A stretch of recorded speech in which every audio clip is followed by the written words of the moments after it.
26장 5절에서 11절 말씀, 신명기 구약성경 신명기 26장 5절에서 11절까지 말씀입니다. 구약성경 301쪽입니다.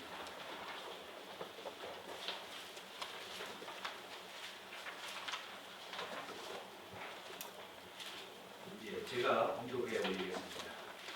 너는 또 내 하나님 여호와 앞에 아뢰기를 내 조상은 방랑하는 아람 사람으로서 애굽에 내려가 거기에서 소수로 거류하였더니 거기에서 크고 강하고 번성한 민족이 되었는데 애굽 사람이 우리를 학대하며 우리를 괴롭히며 우리에게 중노동을 시키므로 우리가 우리 조상의 하나님 여호와께 부르짖었더니 여호와께서 우리 음성을 들으시고 우리의 고통과 신고와 압제를 보시고 여호와께서 강한 손과 편팔과 큰 위엄과 이적과 기사로 우리를 애굽에서 인도하여 내시고 이곳으로 인도하사 이 땅 곧 젖과 꿀이 흐르는 땅을 주셨나이다.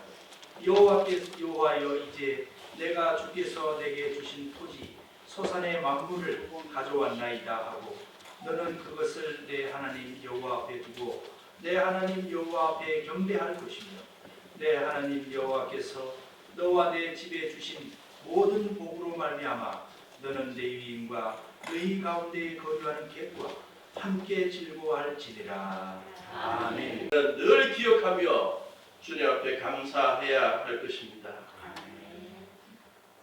여러분, 언제부터 예수님을 구세주와 주님으로 영접하시고 믿어왔는지 신앙생활 했는지 모르겠습니다. 저는 1974년에 처음 예수님을 믿었습니다. 고등학교 1학년 때 부산에 제가 있던 집 근처에 한 500m 떨어진 곳에 미국의 텍사스주에서 오신 선교사님 온 가족이 교회를 시작했습니다. 그래서 주중에 전도지를 나누고 주말에 교회 오라고 그랬는데 그 당시에 고등학교 1학년이었던 저는 교회 갈 생각은 못했습니다. 그런데 특히 교회 갈 생각을 못했던 것은 그 이전 몇 년 전에 제 누나들 둘이 있는데 누나들이 교회 나갔다가 그 소식을 한 아버지가 얼마나 누나들을 많이 구타하고 그랬는지 그걸 생생히 보고 저도 교회 가면 좀 구타를 당하겠구나 그래서 별로 관심을 안 가졌었습니다. 그런데 토요일 오후에 온 선교사님 가족이 선교사님과 사모님과 예쁜 딸 셋이 있었는데 같이 동네를 다니면서 전도지를 나누면서 교회 오라고 그래서 하는데 제 마음속에는 신앙에 대해서는 별로 관심이 없었고 교회 가면 영어를 배울 수 있겠구나 하는 생각이 들어서 교회를 가기로 했습니다. 아버지 몰래 교회를 가기로 했는데 첫날 선교사님이 하신 설교의 본문 말씀이 요한복음 3장에 니고데모에게 하신 말씀 내가 물과 성령으로 거듭나지 아니하면 하나님의 나라를 볼 수 없다. 그래서 예수님의 말씀과 성령의 인도하심 가운데 예수님을 구세주와 주님으로 믿으면 우리가 하나님의 아들, 딸이 되고 하나님의 자녀가 되고 영생을 약속받는다. 그때 처음 들었던 요한복음 3장 16절 말씀이 제 가슴에 박혀버렸습니다. 하나님이 세상을 이처럼 사랑하사 독생자를 주셨으니 이는 저를 믿는 자마다 멸망치 않고 영생을 얻게 하신다. 예수님을 2000년 전에 십자가에 예수님이 이 땅에 오셔서 십자가에 달려 피를 흘리고 돌아가신 것이 예수님 자신의 죄 때문이 아니라 우리 모든 인류의 죄 때문이라는 사실을 선포하시고 우리의 죄 허물을 예수님의 십자가 앞에 내려놓고 우리 죄를 용서해달라고 간구하면 예수님의 그 십자가에서의 피 흘리심이 우리를 대신한 피 흘림이기 때문에 우리가 하나님 앞에 의롭게 된다는 사실을 믿게 되었고 또한 감격적인 사실 죽으신 지 사흘 만에 부활하셔서 누구든지 부활하신 예수님의 능력을 믿으면 우리도 언젠가 죽음을 맞이한 이후에 우리도 영원한 생명을 얻게 된다는 그 부활과 영생의 메시지, 그것이 믿어지게 되었고, 예배가 끝났고 예수님을 구세주와 주님으로 영접할 사람 앞으로 나와서 기도하라 그럴 때 저도 모르게 나오게 됐습니다. 그래서 무릎 꿇고 기도하고 예수님을 마음속에 영접하는 영접 기도를 했습니다. 아직도 생생한 기억은 그 예배를 마치고 집으로 돌아가면서 제가 둥실둥실 춤을 췄어요. 그렇게 기쁠 수가 없어요. 내 모든 삶의 죄와 허물, 부족한 것 다 대신 짊어지시고 십자가 지신 예수님, 사흘 만에 부활하셔서 우리의 삶에 언젠가 맞이할 죽음 이후에 우리를 하늘나라로 이끌어 주신다는 그 기쁜 소식 때문에 저는 춤추면서 집으로 갔어요. 그 다음부터 계속 교회 생활하게 되고 지금까지 예수님을 구세주와 주님으로 믿고 있는 신앙생활을 하고 있는 것입니다. 제 인생의 영적인 출애굽 사건, 고등학교 1학년 때 믿게 되었던 그 사건, 그 감격적인 사건이 아직도 제 삶의 감사의 기본적인 이유가 되고 있습니다. 우리 귀한 임마누엘 교회 성도들, 우리 모든 성도들의 감사의 이유의 1번에 예수님의 십자가 사건과 부활 사건이 늘 있기를 바랍니다. 인생의 목적도 모르고 살아가던 저였습니다. 고등학교 1학년까지 저의 인생의 목표는 뭐였을까?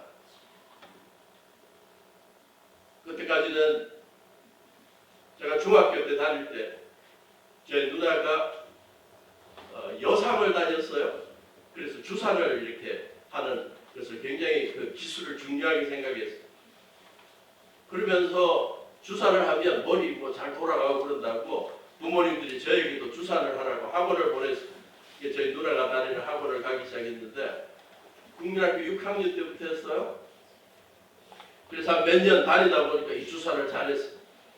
그래서 제가 중학교 3학년 때 주산이 3단이었어요. 좀 알아주시면 좋겠네요. 그러니까 그때 목표는 뭐였냐? 내가 상고를 가서 주산으로 한 3년 하다 보면 이제 7, 8단 되면 어디에 은행이나 이런 데 특채되고, 그래서 돈을 많이 벌어서 은행에서 좀 높은 위치에 서고, 그게 제 인생의 꿈이었어. 근데 그걸 옆에서 장려한 분들이 저희 아버님, 굉장히 가난하고 건강이 좋지 못해 술과 담배로 인생을 망치시고 40대부터 계속 병상에 누워 계시면서 너가 빨리 많이 벌어야 한다, 많이 벌어야 한다.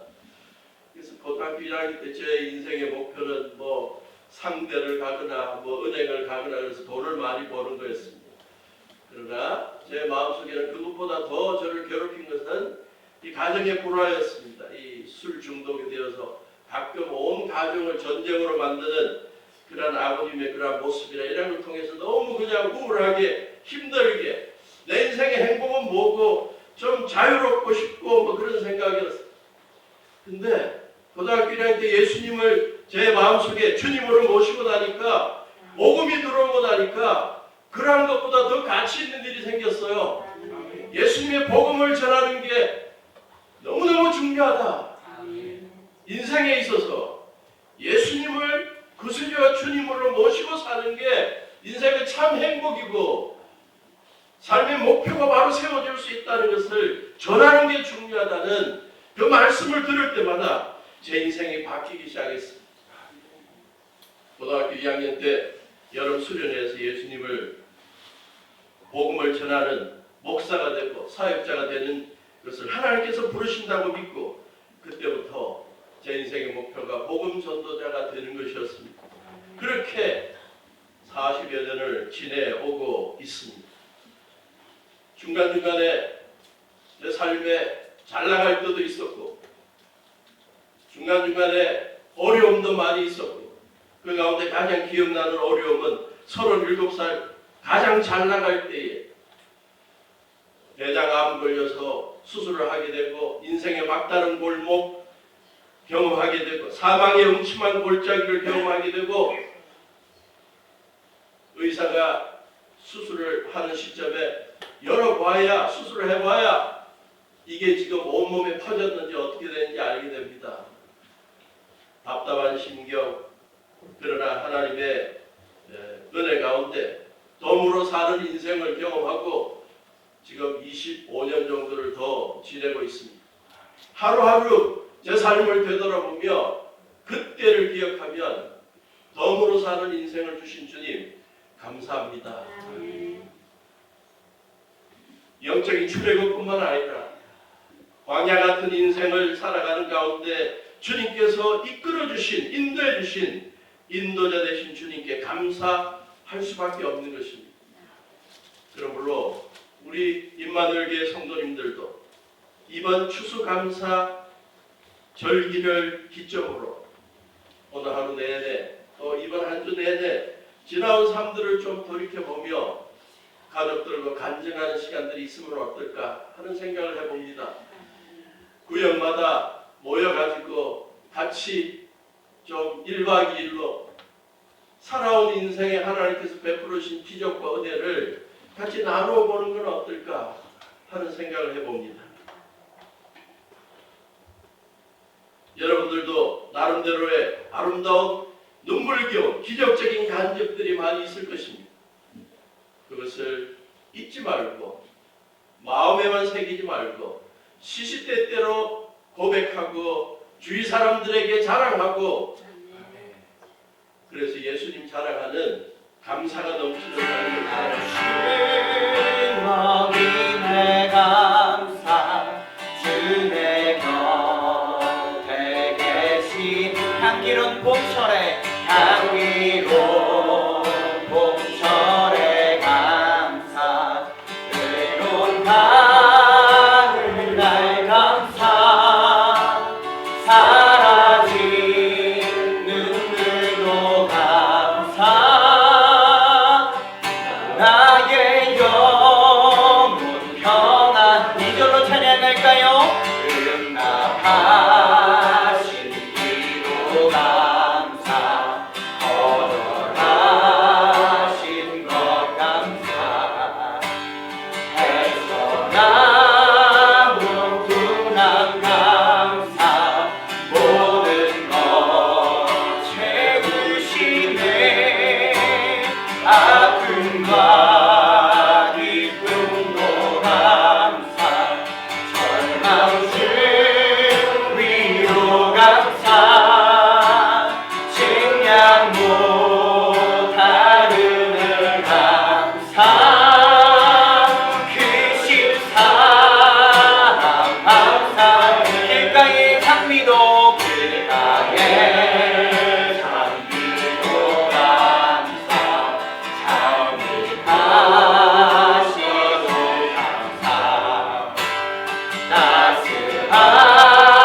따스한 가정 희망 주신 것 감사 기쁨과 슬픔도 감사 하늘 영하늘 감사 내일의 희망을 감사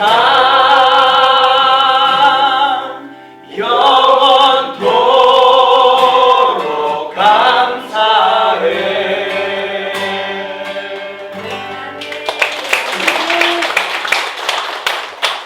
갑자기 제가 감사의 이유를 또 하나 말씀드리고 가야 될 것 같아요.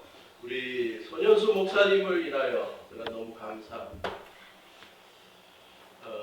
신학대학원 야간에서 3년간 공부하시면서 시시때때로 저녁에 일찍 오셔가지고 또 몇 분 전도사님들과 함께 그 당시에 공부하시는 분들과 함께 저를 불러내서 같이 식사를 하고 살아가는 이야기를 나누고 앞으로 어떤 사역을 할지 같이 나누고 기도하고 그래서 목사님이 부족한 저하고 좋은 신앙 안에서의 교제를 나눠주신 것 감사하고 앞으로도 주님 안에서 같은 귀한 사역들을 동역할 수 있는 것으로 인하여 너무 감사합니다. 저같이 부족한 사람 불러주는 사람도 없는데요. 아까 목사님 바쁘신 가운데 흔쾌히 오신다고 그랬다고 그래서 그랬는데 저 바쁜 거 없어요. 별로 기여하는 사람도 없는데 목사님이 불러주셔가지고 이렇게 같이 말씀도 나누게 하고 같이 사역하고 또 앞으로도 귀한 선교사역, 귀한 여러 가지 말씀 선교사에게 같이 동력할 수 있는 동력자로 세워주시면 너무 감사합니다. 여러분이 경험하고 계시겠지만 정말 귀한 인품을 가지시고 깨끗한 믿음을 가지시고 성도들을 사랑하는 마음으로 헌신하고 또 같이 여러분을 섬기고 계신데 여러분 귀한 목사님과 함께 좋은 아름다운 감사가 넘치는 교회 생활, 교회 사역이 계속될 수 있기를 바라고 앞으로 또 제가 목사님께 또 여러 가지 기회를 좀 같이 만들어서 뭐 할 수 있도록 여러분들도 기회를 많이 주시면 대단히 감사하겠습니다. 마지막으로 지금까지 여러 가지 감사의 이유에 대해서 나눴는데 한 가지만 덧붙이고 말씀을 끝내려고 합니다. 그것은 감사는 생각으로만 그쳐서는 안 되고 행동으로 옮겨져야 한다는 거죠.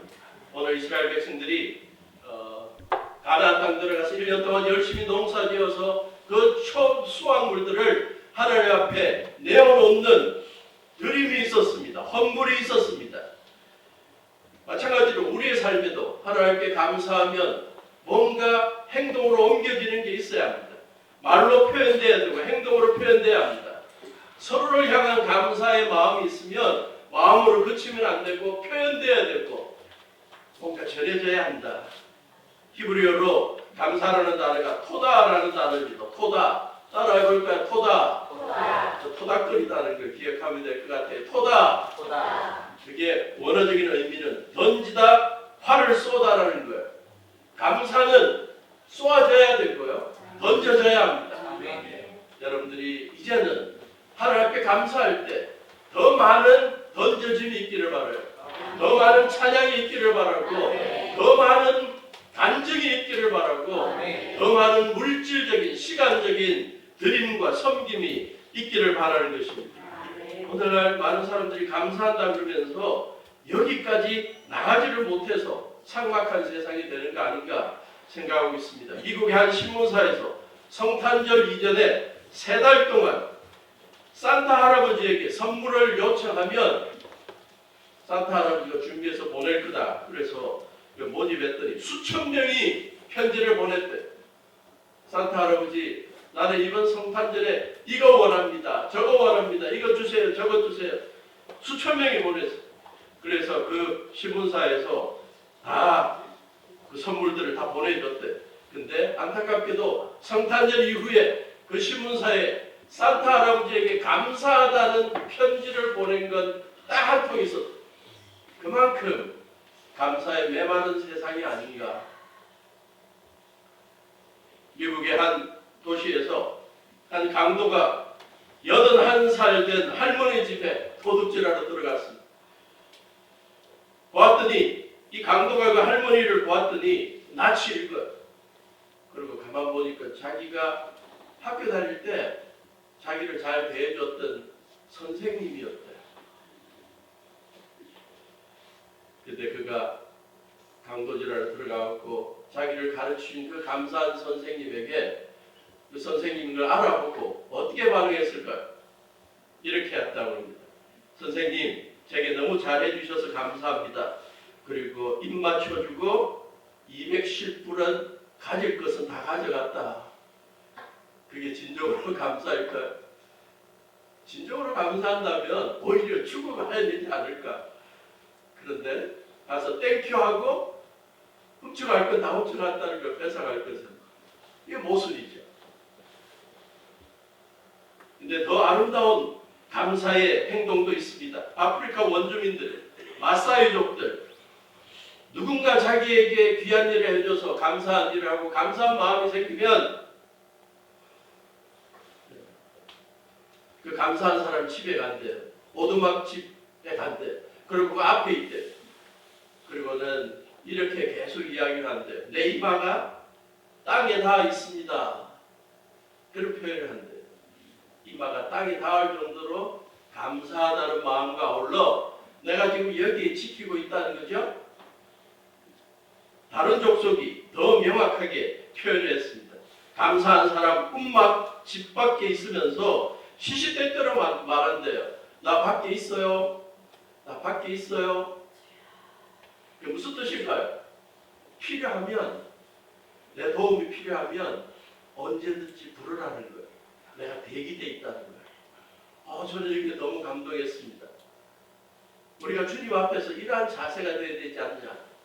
우리를 구원해 주시고 우리에게 부활과 영생의 소망을 주신 주님, 삶의 목표를 주시고 어려울 때마다 기적을 베풀어 주시고 지켜주시며 지금까지 우리의 인생을 선하게 인도해 주신 주님, 제가 지금 여기 있습니다. 언제든지 불러주십시오. 언제든지 주님 앞에 헌신하겠습니다. 내가 밖에 있어요. 내가 교회에 있어요. 주님, 언제든지 필요하면 부르세요. 이번 추수감사절에 이 아프리카 족속을 통해서 좀 우리가 주님을 섬기는 방법을 좀 더 구체적으로 배우면 좋겠습니다. 한번 따라해 볼까요? 내가 밖에 있어요. 내가 밖에 있어요. 좀 오래 기억하면 좋겠습니다. 주님, 내가 지금 기다리고 있습니다. 주님, 언제든지 불러주십시오. 여러분, 제가 준비되어 가겠습니다. 주님, 필요하다면 전화 한 통 하십시오. 제가 언제든지 이루겠습니다. 주님께뿐만 아니라 우리 성도들에게도 좀 그렇게 전화하고 지내면 좋겠습니다. 여러 가지 일로 사역하고 그러다가 뭐 해도 전화하면서도 언제든지 필요하면 부르세요. 언제든지 도움 필요하면 부르세요. 그렇게 감사하는 자들끼리의 암호가 될 수 있기를 바라고. 그래서 우리 임마누엘교회 성도들 하나님 앞에서 주님, 제가 여기 있습니다. 언제든지 불러주십시오. 우리 성도들끼리도 주님, 성도님, 목사님, 집사님, 제가 지금 밖에 기다리고 있어요. 언제든지 부르세요. 그렇게 살아가면서 우리 행복한 교회 생활, 행복한 주님 섬기는 생활로 주님 앞에 복받는 교회, 복받는 성도들 될 수 있기를 주님의 이름으로 축원합니다. 기도하시겠습니다. 하나님, 지난 한 해의 삶을 되돌아볼 때 일용할 양식을 베풀어 주시고 환경으로 함께 해주시고 좋은 사람들과 함께 삶을 나누며 신앙생활 하신 것 감사합니다. 물질적인 축복뿐만 아니라 저희들에게 좋은 교회를 주시고 좋은 가정을 주시고 좋은 성도들을 주시고 좋은 목사님을 주시고 함께 주님을 섬겨나가는 이 귀한 삶 은혜로 인하여 감사합니다. 지난 삶을 되돌아볼 때 어려운 일이 있어도 범사에 감사할 줄 아는 성숙함이 있게 하시고 앞으로도 주님 더욱더 주님 감사하며 살게 하시고 특별히 우리의 찬양과 간증을 통해 또 우리의 섬김을 통해 감사를 구체적으로 표현하는 성숙한 주의 종들 되게 해 주시옵소서. 주님, 감사해서 늘 우리가 밖에 있다는 대기된 자세로 살아가는 그래서 주님 앞에 마음껏 쓰임받는 주의 사람들 되게 해 주시옵소서. 감사드리며 예수님의 이름으로 기도하옵나이다. 아멘. 조덕을 할까요? 조덕을 하겠습니다. 조덕을 하고 우리 경비와 찬양팀 나의 힘이 되신 여호와 찬양하시겠습니다. 시편 67편 848조 한 절씩 교독을 하겠습니다. 하나님은 우리에게 은혜를 베푸사 복을 주시고 그의 얼굴빛을 우리에게 비추사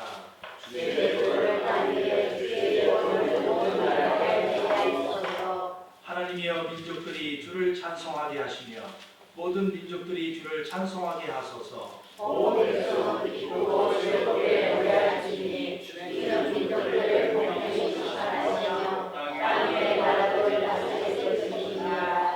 하나님이여 민족들이 주를 찬송하게 하시며 모든 민족으로 주를 찬송하게 하소서.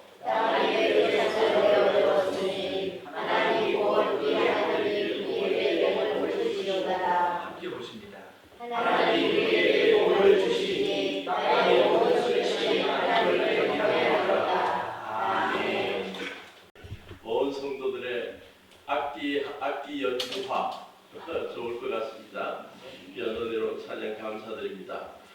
오늘 시편 67편을 잠깐 같이 보기를 원하는데요. 우리들은 이 시편 67편을 그렇게 자주 읽거나 묵상하는 편은 아닌 것 같은데 이스라엘 백성들은 이 시편을 굉장히 중요하게 생각합니다.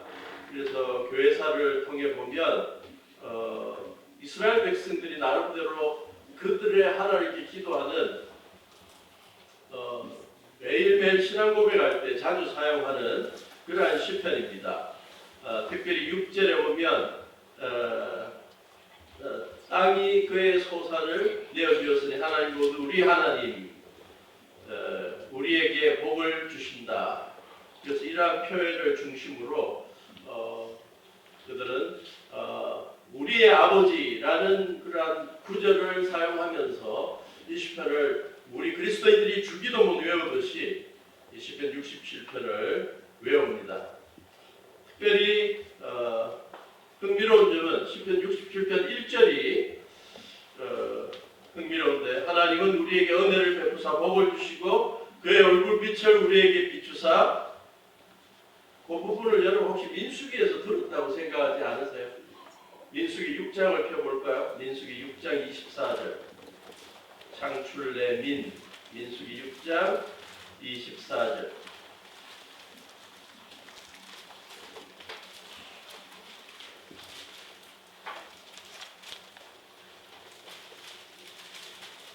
스크린에 올라와 있네요. 같이 읽어볼까요? 시작. 여호와는 내게 복을 주시고 너를 지키시기를 원하며 여호와는 그의 얼굴을 내게 비추사 은혜 베푸시기를 원하며 그 다음에 여호와는 그 얼굴을 내게로 향하여사 평강 주시기를 원하노라 할지니라 하라. 하나님께서 모세를 통해서 그 시대의 제사장이었던 아론에게 앞으로 온 백성들이 함께 나에게 제사 드리고 예배 드리고 난 다음에 끝에 이렇게 축도하라. 그래서 이 아론에게 가르쳐 주신 축도 내용입니다. 여러분들 많이 기억하시죠? 이 축도가 참 감동적이죠? 예배 끝나고 가는 사람들에게 성도들에게 하나님께서 복을 주셔서 앞으로 지켜주신다라는 걸 믿고 나가라는 거죠. 하나님 그의 얼굴을 내게 비추사 은혜 베푸신다는 것을 기억해라 그 말이죠. 우리 예배드리고 집에 가면 또 외롭게 홀로 그냥 또 일주일을 살아야 된다고 생각하는지 모르겠는데 하나님께서 그들에게 주시는 약속이 뭡니까? 그게 아니라는 거예요. 우리가 어딜 가든 하나님께서 얼굴을 우리들에게 이렇게 얼굴에 빛을 광채를 비춰주셔가지고 그 광채가 막 은혜가 넘치는 삶이 되도록 만들어 주신다는 거예요. 우리가 혼자가 아니라는 거죠. 26절 여호와는 그 얼굴을 내게로 향하여 두사 우리가 어디를 가든 평강 주신다 라는 걸 믿고 살아라. 예배 끝에마다 이걸 확신하고 나가라는 거예요. 오늘도 여러분들 이 확신 갖고 나가시기를 바라요. 제가 미국에서 한 5년 목회하면서 예배 끝나고 축도할 때마다 한 번은 신약 축도를 하고요. 신약 축도가 보통 뭡니까? 사도 바울이 서신서 끝에 자주 나오는 성부, 성자, 성령의 이름으로 하는 축도 있죠? 주 예수의 은혜와 아버지 하나님의 사랑하심과 성령님의 감동하심 이런 식으로 해서 축도를 하고요. 또 한 주는 이 구약의 축도를 했습니다. 그리고 끝나고 나면 아멘을 어느 때 더 많이 하냐? 구약 축도의 아멘을 더 많이 하는 것 같아요. 여기 보니까 더 감동적인 장면이 있잖아요, 그죠? 예배 끝나고 나가는 사람들에게 한 주간 또 하나님이 축복하신다, 지켜주신다, 걱정하지 마라. 하나님께서는 하나님의 얼굴을 항상 비추고 서치라이트 비추듯이 항상 은혜를 비추고 계신다. 평강을 비추고 계신다. 그러니까 한 주간 승리하고 살아라. 오늘 67편 1절을 보니까 그 하나님의 예배 참석하는 자들에게 주시는 축복의 구절이 여기에 있죠. 하나님은 우리에게 은혜를 베푸사 복을 주시고 그의 얼굴빛을 우리에게 비춰주신다. 그걸 우리가 확신하고 산다는 거예요. 그런데 2절이 파격적입니다. 민수기에 나오는 내용에 덧붙여진 게 있습니다. 정말 예배를 통해 하나님 앞에 제사 드리고 예배를 드리고 하나님이 은혜를 베풀어 주시고 복을 주고 계시고 우리에게 얼굴빛을 강하여 평강을 주시고 계신다고 믿는 사람들은 어떤 환상을 갖고 살아간다? 2절 주님의 도를 땅 위에 주님의 구원의 메시지를 모든 나라에 알리겠다는 비전을 갖고 산다는 거예요. 저는 이 구절에 너무 감동을 받았습니다. 이거 우리 모두의 환상이 되어야 된다. 우리 모두의 기도 제목이 되어야 된다고 저는 확신하고 있습니다. 오늘날 많은 한국의 성도들이 일주일 생활 가운데 신앙적인 모습을 보여주는 게 딱 주일날 아침 오전 예배 끝. 예배 끝나고 집에 돌아가면 이제 자기 생활로 다 돌아가서 세상적인 거 다 하고 자기 할 일 다 하고 기도 한번 하지 않고 말씀 한번 읽지 않고 어떠한 교회를 위한 섬김 한번 없고 그렇게 살아가다가 다음 주일 아침 되면 또 10시부터 나타나서 12시까지 딱 신앙인으로 살다가 축도받고 또 떠나서 또 아무런 신앙의 모습도 없이 사는 그런 모습들도 좀 있는 것 같은데 오늘 이 본문을 보면 얼마나 감격적입니까? 예배가 끝이 아니라는 거예요. 예배를 통해 말씀을 깨닫고 삶의 목표를 새롭게 하고 사명을 깨닫고 주님의 은혜와 축복과 평강을 확신하면 이제 그걸 갖고 뭘 하겠다고요? 2절 이제 예배당을 나가자마자 주님의 도를 땅 위까지 주님의 구원의 메시지를 모든 나라에 알리는 삶을 살겠습니다. 번역상 하나님께서 알리십시오라고 느껴지는 것 같지만 지금 이건 기도문입니다. 하나님 우리가 그렇게 알리게 해주십시오. 전도적인 사명을 깨닫는 자죠. 선교적인 사명을 깨닫는 자입니다. 그래서 그가 예배당을 나가면서 품는 비전이 3절부터 또 나옵니다. 하나님 온 민족들이 주를 찬송하게 하시고 모든 민족들이 주를 찬송하는 그날을 보게 해주십시오.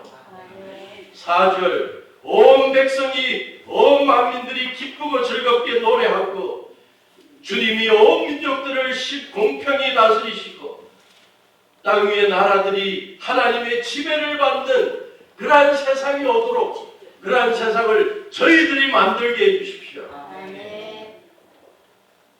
5절 하나님이여 민족들이 주를 찬송하게 하시며 모든 민족이 주를 찬송하게 해주십시오. 우리가 그렇게 만들게 해주십시오.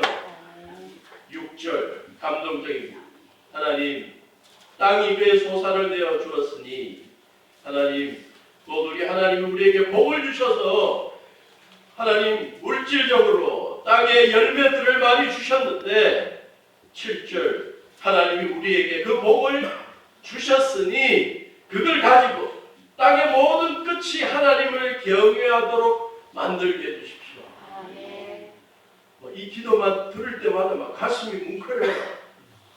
예배를 통해 축복을 경험하고 하나님의 은혜와 평강을 확신한 사람이 다시 세상으로 가서 모든 걸 잊어버리고 사는 게 아니라 나가면서 무슨 결단을 하고 나간다고요? 하나님 이제 내가 이 예배당을 나가면서 주님의 도를 땅 위에 주님의 구원을 온 나라에 베푸는 주체가 되게 해주시고 하나님 나로 말미암아 우리 교회로 말미암아 온 민족들이 주님을 찬송하고 주님의 다스림을 받는 하나님의 세상으로 변하게 해주십시오.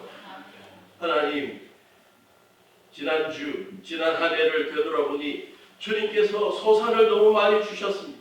이거 갖고 허비하지 않게 하시고 이거 갖고 아무렇게나 쓰지 않게 하시고 하나님께서 복을 내려주신 이걸 가지고 땅의 모든 끝까지 하나님을 경외하도록 만드는 데 쓰게 해주십시오. 이러면 된 것 같아요. 이 정도 신앙으로 살아가면 하나님 앞에 기쁨이 되는 신앙생활이라고 믿습니다. 6절, 7절 좀 더 쉬운 표준 세 번째 개정판을 보았습니다. 예쁘게 표현해놨습니다. 그리고 바르게 해석해놨습니다.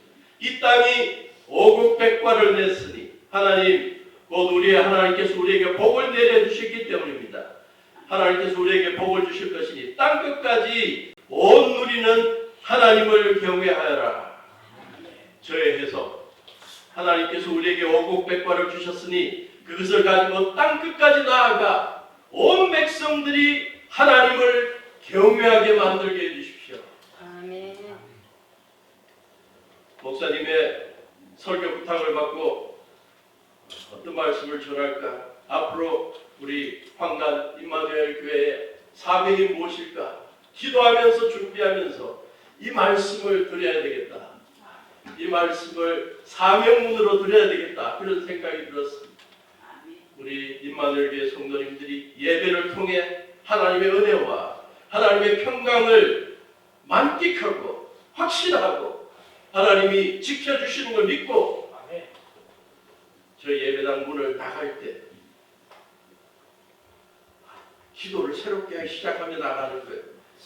하나님의 도를 땅 위에 주의 구원을 온 나라에 알리는 한 주간 되게 해주십시오. 아멘. 나를 통해 우리 교회를 통해 온 만민들이 주님을 찬송하고 예수님을 구세주와 주님으로 믿고 복음화되고 그들이 주님의 백성들이 되는 이 일에 제가 참여하게 하시고 하나님께서 베풀어 주신 소산을 가지고 오곡백과를 가지고 영혼 구원하는 일에 온 땅 모든 끝까지 하나님을 경외하는 사람들이 생기게 만드는 일에 저를 사용해 주십시오. 우리 교회를 사용해 주십시오. 교회가 성도들이 일하면 되는 거 아닌가? 저는 그게 최고의 영성이라고 생각합니다. 누가 최고의 영성을 소유한 사람일까? 예수님의 뜻대로 살아가는 그리스도인들의 모습은 뭘까?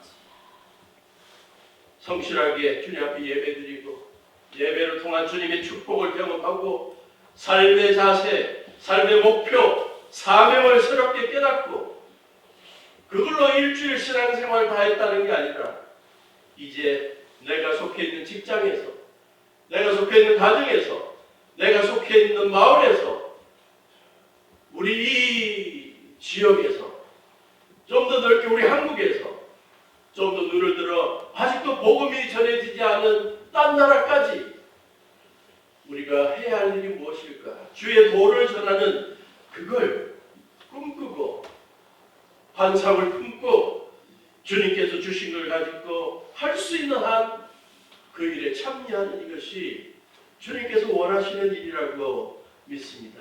아멘. 마태복음 6장 20절 보면 예수님께서 말씀하셨죠. 오직 너희를 위하여 보물을 하늘에 쌓아두라. 내 보물이 있는 그곳에는 내 마음도 있느니라. 한 사람이 두 주인을 섬기지 못할 것이니 너희가 하나님과 재물을 겸하여 섬기지 못하느니라. 하나님께서 우리에게 주신 물질을 가지고 오곡백과를 가지고 어떻게 하면 영혼 구원할까?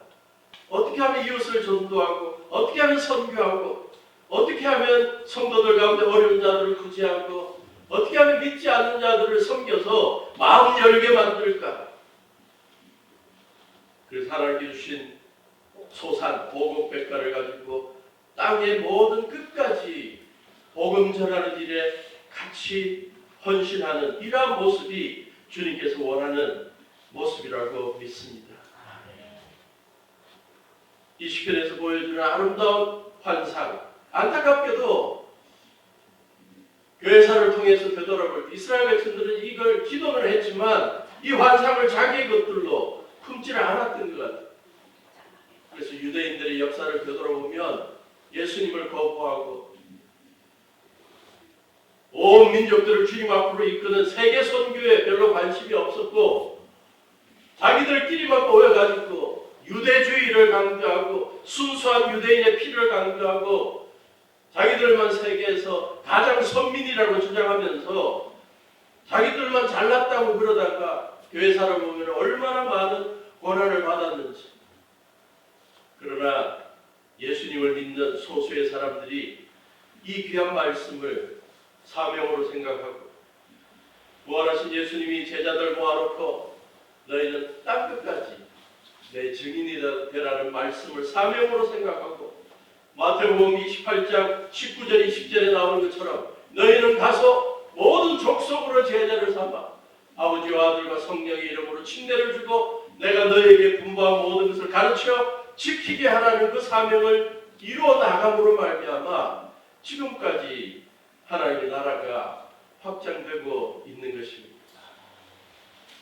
지금까지도 하나님께서 우리 임마누엘 교회 성도님들을 통해 개인적으로 또 교회적으로 수많은 영광을 받아오셨지만 오늘 이 말씀이 이제 우리 각자에게 또 교회적으로도 우리의 사명이 무엇인지를 도전해 주어서 우리의 비전에 항상 이것이 좀 중심에 자리 잡을 수 있기를 바랍니다.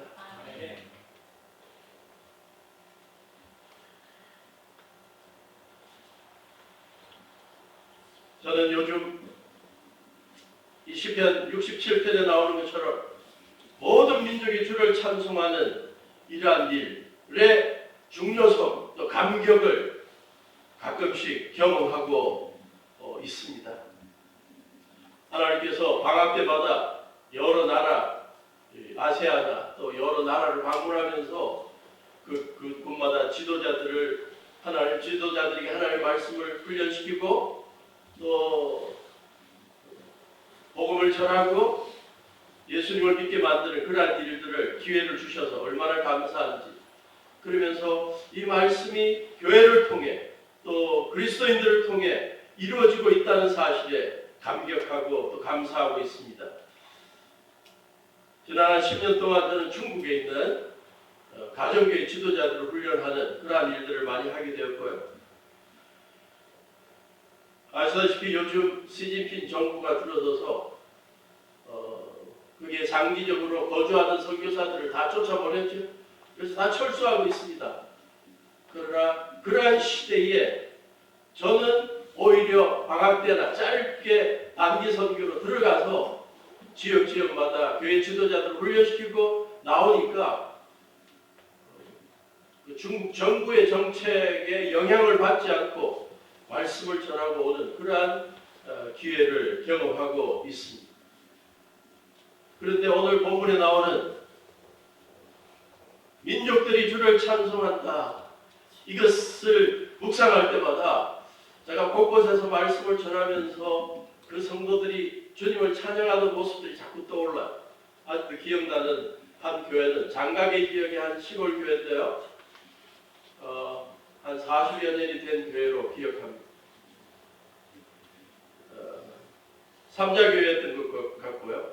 그래서 제가 말씀을 전하는 날 그 교회에서는 외부에서 한국에서 목사가 왔다고 거기에는 아시다시피 중국에는 목사님들이 별로 없어요. 그래서 교회는 많은데 성도들의 모임은 많은데 정규 신학 공부랑 목사님들이 적어가지고 아무나 그냥 오래된 분들이 그냥 설교하고 그럽니다. 그래서 제가 갔던 어떠한 한 교회는 시골 교회는 중국의 시골 교회는 여자 한 젊은이가 30대 중반 사람이 설교를 하더라고요. 그래서 신학 교육을 하고 어떠한 정교적인 과정을 거쳤는지 물어봤더니 아니래.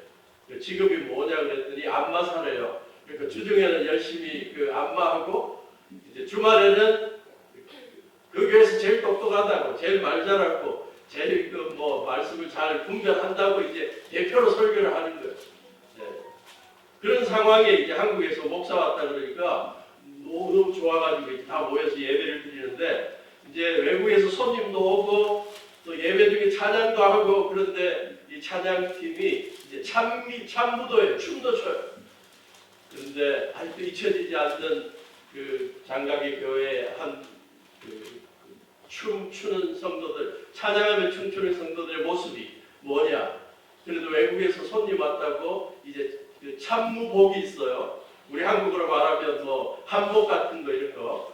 근데 이게 늘 입는 것이었는지는 모르겠지만 이게 굉장히 오래된 것 같아요. 너덜너덜하고 또 때도 많이 묻어 있는 것 같고 한 10명이 같이 춤을 추고 하는데 그 다음에 참무할 때 사용하는 뭐가 좀 그게 있는데 뭐냐 봤더니 접시예요. 접시를 이렇게 돌리면서 춤을 추는 거예요. 저는 한국에 살면서 TV를 틀면 소녀시대다, 레드벨벳이나 최고의 안무와 최고의 춤과 노래와 이런 데 익숙하다가 그냥 아주 너덜너덜한 춤곡에 접시 돌리는 찬양을 보니까 굉장히 어색해요. 그러나 소녀시대로부터 받는 감동의 수만 배의 감동이 저에게 있었어요. 감격이 되는 거예요. 이 하나님의 말씀에 감격해서 신앙생활하면서 주님을 찬양하고 온몸으로 찬양하는 그 모습이 아직도 생생해요. 민족들이 주를 찬송하게 해라. 하나님께서 원하시는 게 온 세상 만민이 하나님 안에서 예배드리고 찬양하고 주님을 높이는 그 아름다운 모습, 이걸 만들어가는 일에 우리가 같이 참여할 수 있으면 얼마나 좋을까. 또 하나 같은 나라가 있습니다. 네팔이에요. 네팔. 제가 사진을 좀 준비한 것 같은데 여러분 네팔에 대해서 많이 들어보셨겠지만 네팔에 있는 침례교 신학교에서 가르치라고 해서 한 일주일 갔는데 그 이전에 잘 못했던 네팔의 신앙 상황을 좀 알게 되었습니다. 석가모니가 출생한 곳이 네팔이죠. 그래서 불교가 얼마나 강한지 몰라요. 거기에다가 인도 옆에 있어서 힌두교적인 영향도 굉장히 많이 있고요. 네팔은 우상 숭배의 나라입니다. 거기 우상만 해도 3억 3천 개가 된다. 모든 게 다 우상이에요.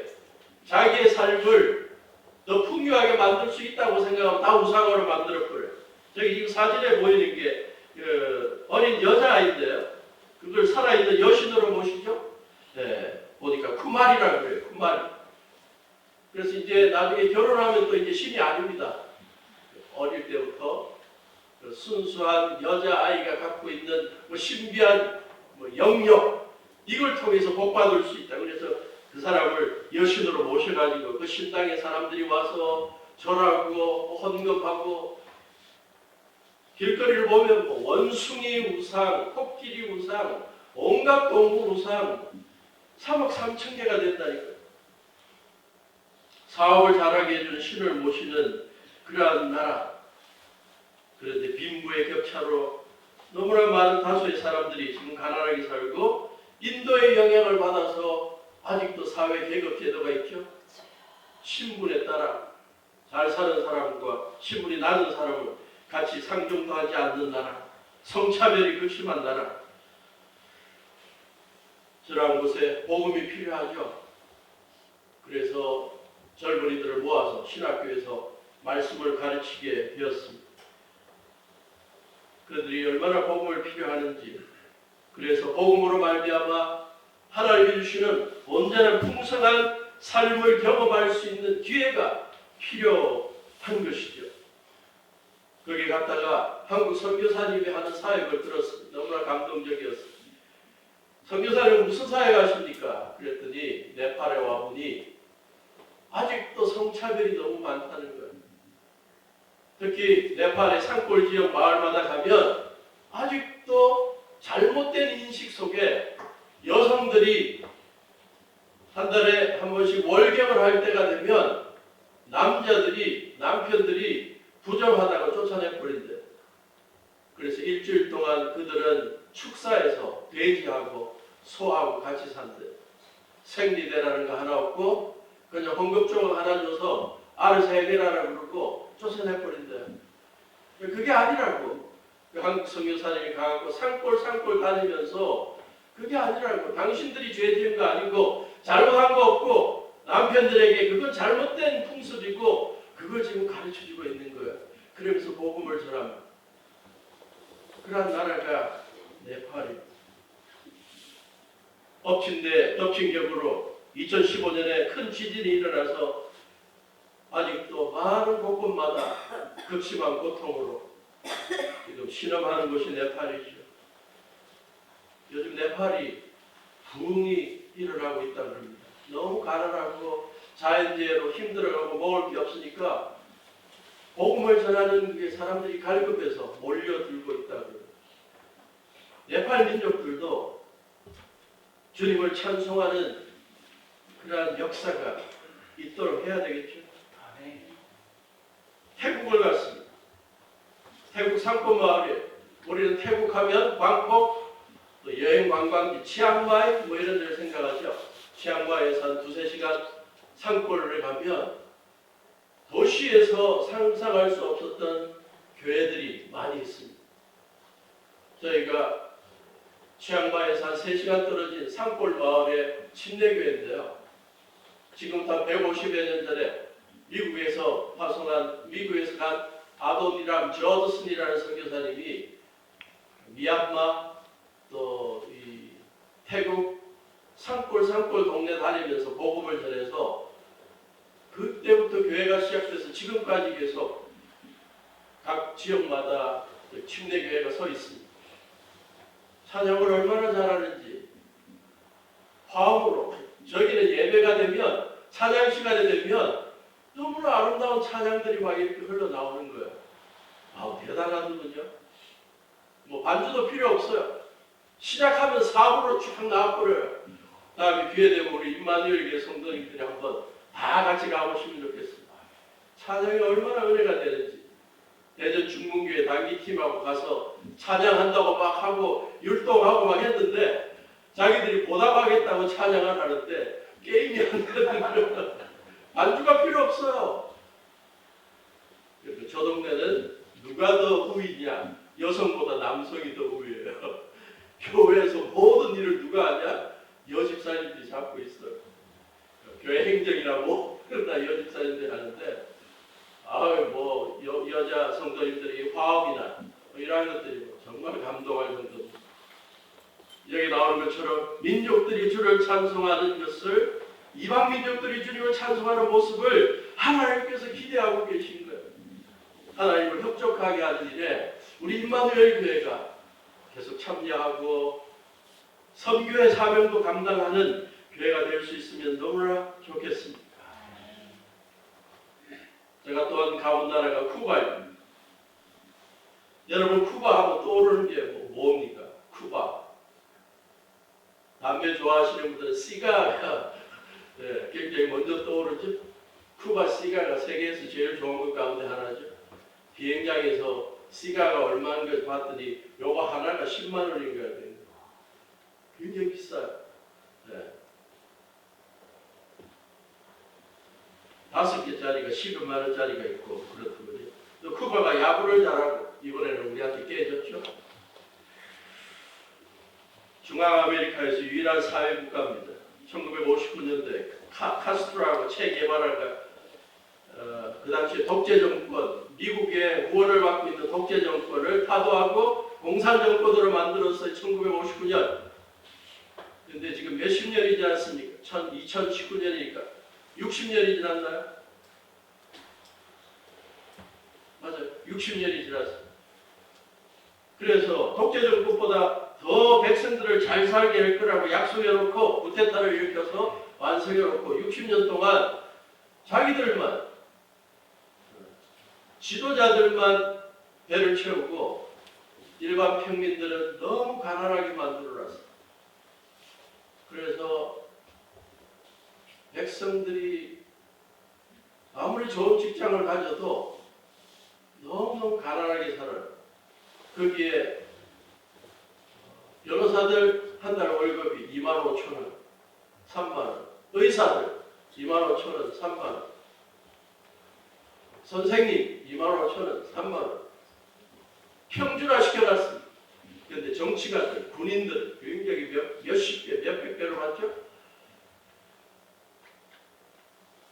그래서 외국인들, 관광객들이 뭘 살 때에 받는 가격과 쿠바 사람들이 쌀을 사가려고 할 때 받는 것은 너무나 차이가 나요. 그래서 일반 쿠바 사람들은 한 달 평균에 3만 원에서 4만 원이면 한 가정이 충분히 생활하게 만들어놨어요. 너무너무 백성들이 경제적으로 힘들어하니까 아마 좀 이 구테타의 느낌들이 분위기들이 좀 있었나 보죠. 그랬더니 1990년도 초에 드디어 풀어준 게 하나 있는데 신앙적인 자유를 다시 풀어줬습니다. 공산정권이. 그러니까 공산정권이 들어오면서 교회를 닫아놨다가 몇십 년 만에 한 40년 만에 풀어주니까 이 사람들이 이제 이 복음에 다시 갈급해서 모이는 거예요. 그래서 1990년대 이후에 쿠바가 이 복음 앞으로 돌아오는 일이 굉장히 많았습니다.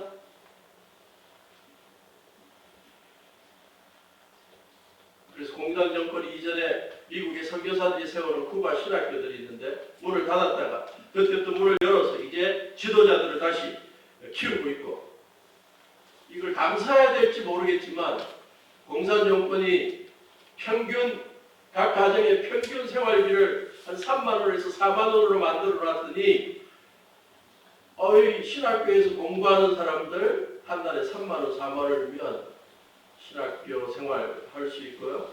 여기에는 신학교에서 가르치는 교수, 직원 다 한 달에 3, 4만 원이면 생활할 수 있고, 공부 끝나고 신학교 졸업하고 개척을 하면요, 가정교회를 시작하면 3만 원, 4만 원이면 교회 하나가 시작되는 거예요. 그래서 지금 쿠바가 그런 나라입니다. 몇 주 전에 쿠바의 선교사님이 저한테 이메일을 보내오고 사진을 보내왔는데 지금은 더 열악해져가지고 기름이 없대요. 휘발유가 없어가지고 고속도로가 통통 비어있대요. 왜냐하면 외국과의 관계에서 지금 단절돼 있고, 그래서 사진을 하나 보여주는데 기름집에 주유소에 기름이 올 걸 기대하고 막연히 기다리면서 줄 서 있는 게 몇백 메다가 돼요. 차가 줄 서 있는 게. 기름이 오지도 않아요. 근데 혹시나 오면 먼저 기름 넣으려고 고속도로가 텅텅 비어있고, 휴게소에 먹을 게 없어서 빵 쪼가리 몇 개만 있는 사진을 또 보여주더라고요. 지금 쿠바가 이런 상황인데 경제적으로 어려울수록 그들이 주님 앞에 마음을 열고 있는 상황이 됐습니다. 제가 그 사실을 직접 가서 보고 너무 충격을 받았습니다. 전 세계적으로 주님의 말씀을, 복음을 전하기 위해서 선교사를 파송할 때 어떤 나라는 비용이 굉장히 많이 들어요. 특히 유럽 같은 나라를 복음 전하려고 그러면 선교사 한 가지 파송하면 굉장히 많이 들어요. 한 달에 몇백만 원. 중국도 적어도 선교사 가정이 생활하려면 생활을 하는 데만 적어도 5, 60만 원 들고, 그런데 태국은 선교사를 안 보내도 거기에 가정교회 하나 서는데 3만 원, 4만 원이면 된다는 사실에, 야, 이건 진짜 선교를 위해서 이 황금 지역이다, 황금 어장이다. 그래서 제가 그런 것을 소개하고 있고요. 쿠바도 얼마나 예배 때마다 찬양이 뜨겁고 아름다운지. 그런데 쿠바의 침례교의 특징이, 선교사님들이 잘 가르쳐놔서 그런지 몰라도 침례교인들이 말씀을 잘 알잖아요. 잘 외우잖아요. 그래서 예배 중에 말씀을 전하면, 말씀이 소개되면 그걸 외워버려요. 말씀을 얼마나 익숙하게 외우고 있는지. 쿠바 민족들이 주를 찬송하고 모든 민족이 주를 찬송한다라고 할 때 쿠바의 교회가 떠오릅니다. 그리고 쿠바의 이 선교의 기회가 자꾸 보이는 거예요. 우리 임마누엘 교회가 이러한 선교적인 기회들에 민감하시기를 바랍니다. 주님께서 베푸르신 소산, 오곡백과 이걸 가지고 어떻게 하면 지혜롭게 선교하고, 어떻게 하면 이 지역을 복음화하고, 어떻게 하면 전도하고, 어떻게 하면 어려운 성도들을 구제할 수 있을까? 거기에 집중이 되어서 여러분 교회 또 개인적인 어떤 아름다운 사역을 감당함으로 말미암아 여러분을 통해서 수많은 민족들이 주님 앞에 나오고 찬송하는 역사가 현실화될 수 있기를 축원합니다. 아멘. 저는 중국의 그러한 사역, 또 태국, 또 네팔, 미얀마, 또 쿠바 온 사역에 기회가 주어지는 걸 보면서 기회가 되면 그러한 곳을 방문하고 싶어하고 기회가 되면 제자들을 보내고 싶어하고 그러고 있습니다. 주님의 심정이라고 믿습니다. 그래서 오늘 이 짧은 시간에 여러분들에게 소개해드린 시편 67편의 이 기도와 이 환상이 여러분들 가슴 깊숙이 자리 잡아 있기를 바라고 이걸 실천함으로 말미암아 주님의 뜻을 이루어드리는 주체들이 될 수 있기를 간절히 축원해 봅니다. 다시 한번 이걸 기도하는 심정으로 읽어볼 거예요. 시편 67편 1절 시작. 하나님은 우리에게 은혜를 베푸사 복을 주시고 그의 얼굴빛을 우리에게 비추사 주의 도를 땅 위에 주의 구원을 모든 나라에게 알리소서. 우리의 기도가 될 수 있기를 바랍니다. 여러분이 예배 때마다 하나님께서 은혜 베푸시고 복을 주시고 그의 얼굴빛을 우리에게 비추시면서 우리의 또 다른 한 주간을 맞이하는 한 주간을 지켜주시는 것은 확실합니다. 그렇다면 이제 그 확신을 가지고 그냥 혼자 평안히 사는 게 아니라 이절을 이루는 삶을 살아가시기를 바랍니다. 주님의 도를 땅 위에 주의 구원을 모든 나라에 알리는 일에 저를 사용해 주십시오. 하나님께서 기뻐하시는 민족들이 주를 찬송하고 즐겁게 노래하는 이러한 주님의 기쁨이 되는 이러한 환상이 저의 환상이 되게 해주십시오.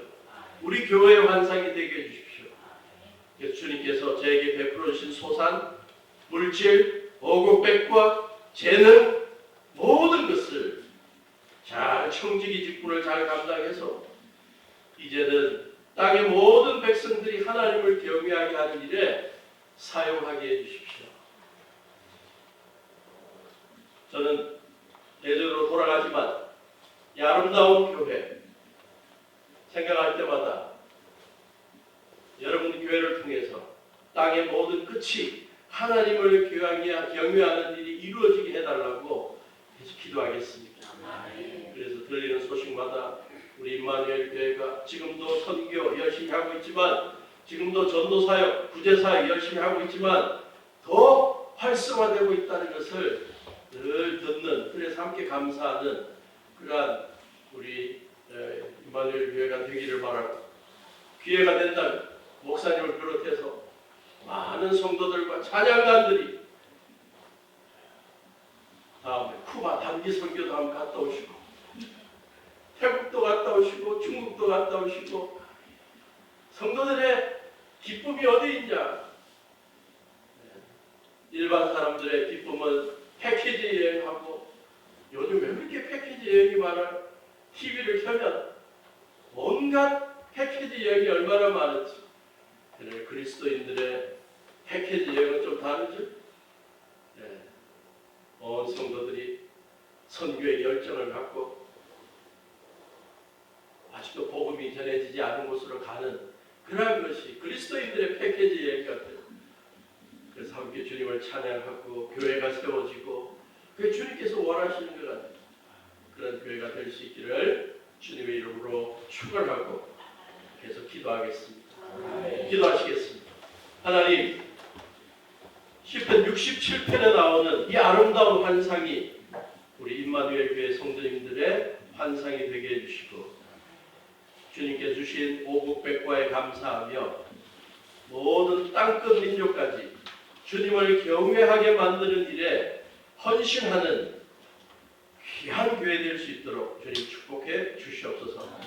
이래 귀한 목사님과 사모님 온 교회 직분자들과 성도님들이 한 마음이 되어서 주님의 지상명령, 땅끝까지 복음을 전하는 이 명령을 실행하는 일에 우선순위를 두고 앞장서는 힘있는 교회, 주님을 기쁘시게 하는 교회로 우뚝 서도록 축복해 주시옵소서. 예수님 이름으로 기도하옵나이다. 아멘.